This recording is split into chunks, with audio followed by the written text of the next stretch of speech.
wonderful.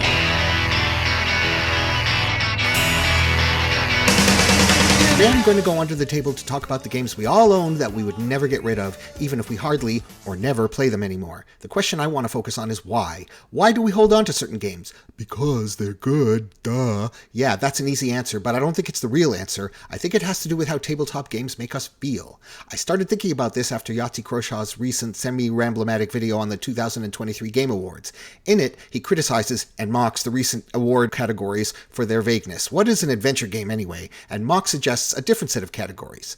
But this was not the first time Yahtzee had addressed this topic. Almost 5 years ago, in September 2019, in his review of Remnant from the Ashes, he said, "But for me, the split has always been thus. Games that make you feel versus games that make you numb. Some games challenge and energize your emotions and give you ideas and inspiration, whereas other games seek only to massage your rodent brain with repetitive pats to the head so you don't think dangerous thoughts, like I wish my landlord wouldn't keep coming into my house and eating all my family's pies." Now, many board gamers, including one of our very own at TZVP, really don't like talking about feelings, let alone games that deal with feelings. And many, including myself, were probably drawn to tabletop games precisely because their very predictability and structure give us comfort. After all, real life, where we have to deal with human filthy bags of mostly water, is unpredictable and fraught with danger. But let's set those issues around neurotypicality and neurodivergency aside, because emotions are a part of life and part of why we play and hold on to games. What I'm hoping to do is help gamers be more mindful when it comes to choosing what games to buy or to back, and help designers create games that are more than just good, fine, I've played that, now move on. Games give rise to emotions in two ways. Firstly, like any other cultural product, games become part of our emotional history by virtue of how, where, and with whom we experience them, rather than any inherent quality of the games themselves. I'll always associate certain games like Scrabble and Balga with my mom, because I spent hours playing them with her, and lots of people fondly remember epic games of Risk or Diplomacy from their college years, and hold on to their copies even if they never play them anymore. It's like why you still have that Dead Kennedys t-shirt, to remind you that you were once young, edgy, and cool. Sometimes the way we learn a game or who teaches it make all the difference. My first play of Klaus Zoch's 2007 classic bidding game Neue Heimat, since reprinted as The Estates, was a tense roller coaster as each player upped the ante by putting various building lots, roofs, and bonuses up for auction. I quickly acquired my own copy and, a few years later, eagerly tried to teach it to a group of relatively inexperienced players who, for whatever reason, just didn't get it. One of them spent most of the game on his phone, so maybe he just wasn't into bidding games? Anyway, the game fell flat. Since these kind of contextual emotions are not something designers and publishers can control, let's look at the feelings that arise from, stuff in the actual game. I don't think it's controversial to say that all great games are fun. But where does that fun actually come from? How can I, a game designer, put them into my game? Well, I can help with that, because back in February of 2021, I wrote a column for the Daily Worker placement called Games Equals Fun, but why? I managed to identify 14 ways that games and gaming are fun. Each of them satisfies a different social emotional need.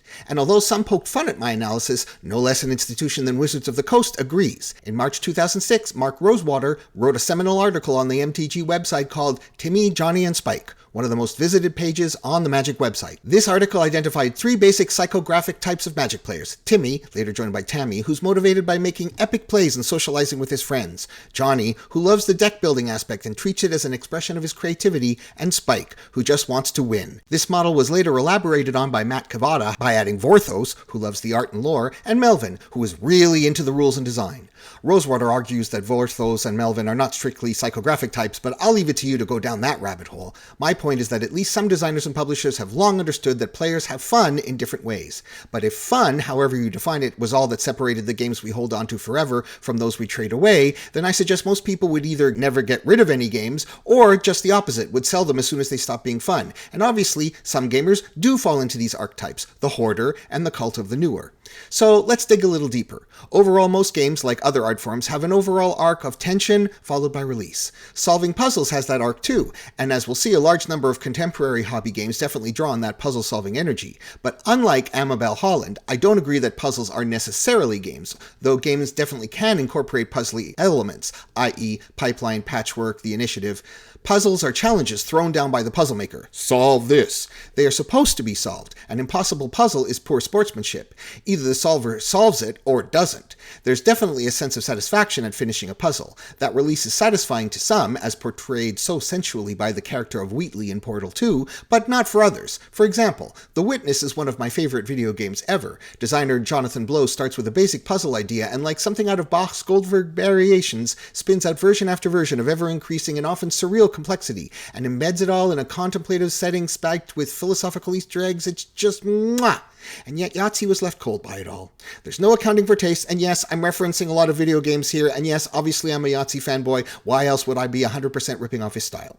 Games, meanwhile, may have puzzly elements, but solving them takes all the tension out of them. We call it breaking the game for good reason. When a published game is found to have a dominant strategy, i.e. few acres of snow, it's considered to be a bug, not a feature. Okay, so having got that out of my system, let the list of emotions begin. Games that make us feel happy.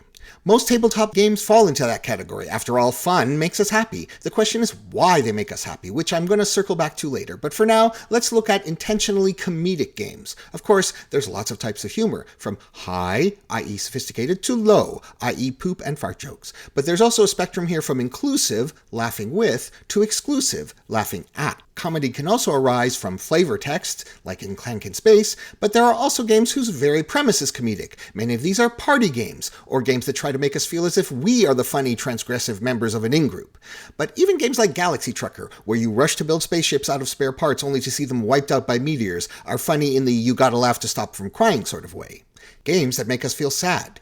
There aren't so many of these, obviously, because few designers are bold enough to let their players feel sad. I mean, don't we play games to escape the sadness of our insane lives? But there are a few.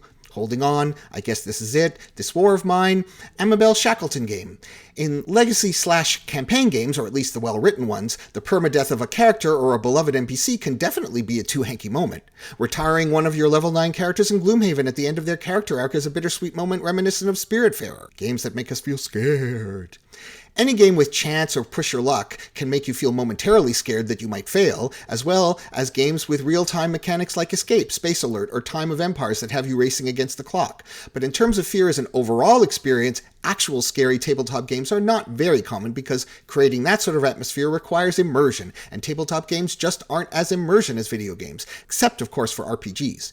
Reading flavor text in a spooky voice can only get you so far, but there are a few which manage to raise the hairs on the back of your neck. Nyctophobia is a very innovative game that was originally designed by Catherine Stapel so she would have a game to play with her blind uncle, and requires players to play blindfolded while using only their sense of touch. There are the Aliens games, and of course there's Arkham Horror and its many spin-offs, especially the Arkham Horror LCG, which, if you can deal with the H.P. Lovecraft's racism, really do a good job of instilling that sense of dread. Games that make us feel angry! Not flip the table our friendship is over angry, at least not on purpose, but anger and anger-adjacent emotions like deviousness, paranoia, jealousy, and revenge are definitely part of the experience of negotiation and social deduction games like Diplomacy, Werewolf, Blood on the Clock Tower, Mantis Falls, Pax Pamir, Root, Quo Vadis, Zoo Vadis, and Nemesis. There's also a growing class of games which have been designed to spur us to social action by making us angry in a good way. Which brings me back to happy again, in a weird way, because socializing, of course, is a major factor for many games. Remember MTG's Timmy. And even the most introverted people do like to have a sense of connection with other humans sometimes.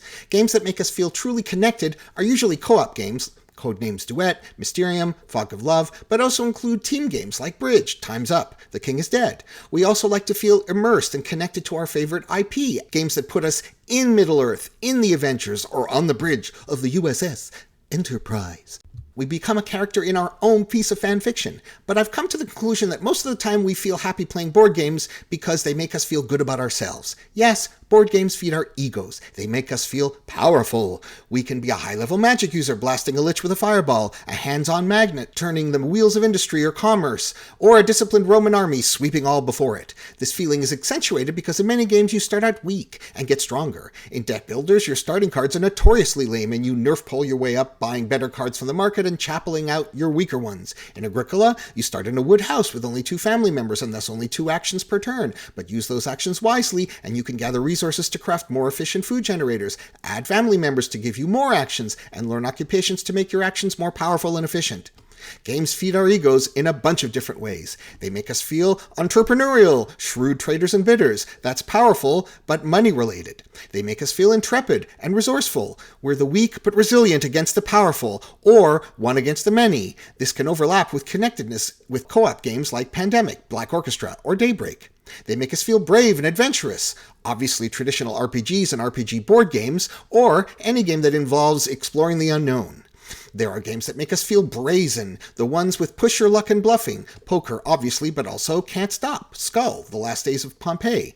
But by far, the most common way that modern tabletop games feed our egos is by making us feel clever and efficient. Most Euros fall into this category. Doesn't matter what mechanics or combination of mechanics actually drive the game. Again, think tension, release. You start the game in a state of alert anticipation, but little power. And turn by turn, round by round, you gain agency, build your engine, or race against other players. Many games now literally have you racing up tracks to see whose engine is the most effective, and then bang, the game is over, you add up your VP.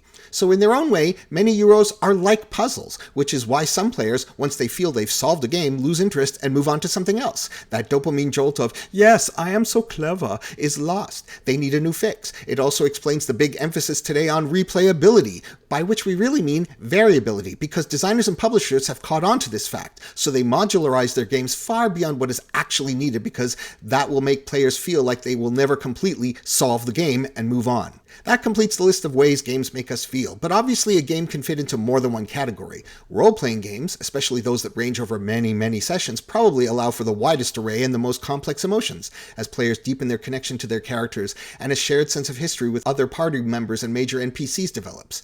And the strength of our emotional response to a game also depends on the level of immersion.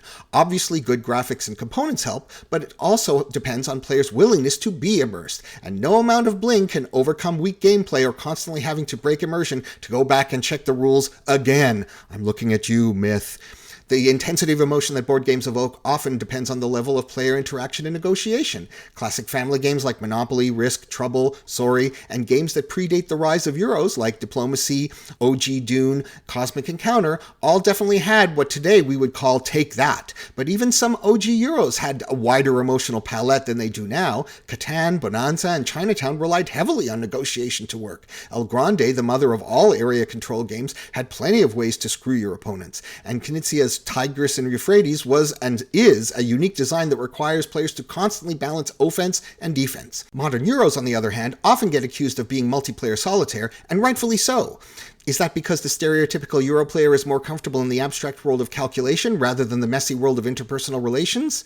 Serious gaming does seem increasingly to view interpersonal mechanics as sus, and game design has shifted to meet that view. Look how the portrayal of Dune in board games changed from the one with negotiation and bluffing in its original edition. I mean, after all, Avalon Hill did hire the designers of Cosmic Encounter to design its original version of Doom, to pure deck building and worker placement in Dune Imperium. Is that because publishers and designers find it harder to playtest and balance such games that are based on negotiation? Or is it that they sense the serious gamer market, which after all are the people who are buying the games, are less and less inclined to leave their comfort zone? And what do you do with a game like Velociraptor, which dares you to take it seriously and then mocks you for trying? Let me emphasize, I am not saying I think every play of every game needs to be this rich emotional experience. There are many types of intelligence, and we're all in different moods on different days and different places on the IQ, EQ spectrums. Games should cater to people across the board, no pun intended. There are games that play mindlessly as an escape, often app versions like Friday or Filed that are basically procedurally generated puzzle experiences, and there are games I play because they make me think deep thoughts about the world or myself, like John Company or Fog of Love. In the end, I'm hoping I've showed you that tabletop games can, if you want, provide a more varied set of experiences than you might at first imagine. And if now you are seeing that your gaming diet consists mainly of one flavor, maybe this video has inspired you to try something new. And if you're a designer or a publisher with an idea for a game, maybe try not to settle for a game that just looks good, plays good. Aim to make a game that players will never trade, sell, or donate because the experiences and emotions it produces make it an indispensable part of their lives. Thanks for going under the table with me. For They're Called Victory Points, this is David Weiss. See you next time.